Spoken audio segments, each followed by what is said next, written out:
মন যে ওনাদের আত্মীয় স্বজন আজকে যারা ওনার শ্বশুর বাড়ির লোকজন যেভাবে সহযোগিতা করেছে, হয়তো যদি তখন সহযোগিতা না করতেন হয়তো উনি অনেক আগে মৃত্যুবরণ করতেন।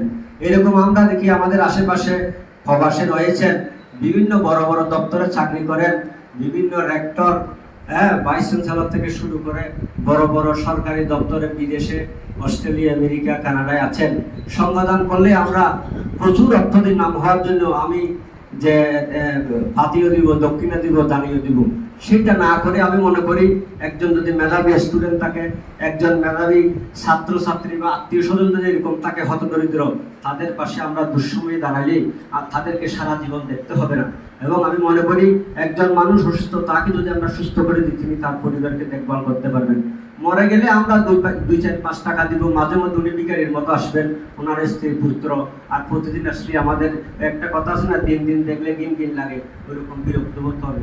সেটা না করে আমি মনে করি আমাদের উচিত এই যে ওনার শ্বশুর বাড়ির পরিবার অর্থাৎ রোবেল বা তপনের মামার বাড়ির পরিবার যেমন তাদের পাশে দাঁড়িয়েছে, সেভাবে যদি আমরা দাঁড়াই তাহলে সেটা হবে প্রকৃত মানবিক কাজ এবং মানবিক গুণাবলী, মানবিক মূল্যবোধ।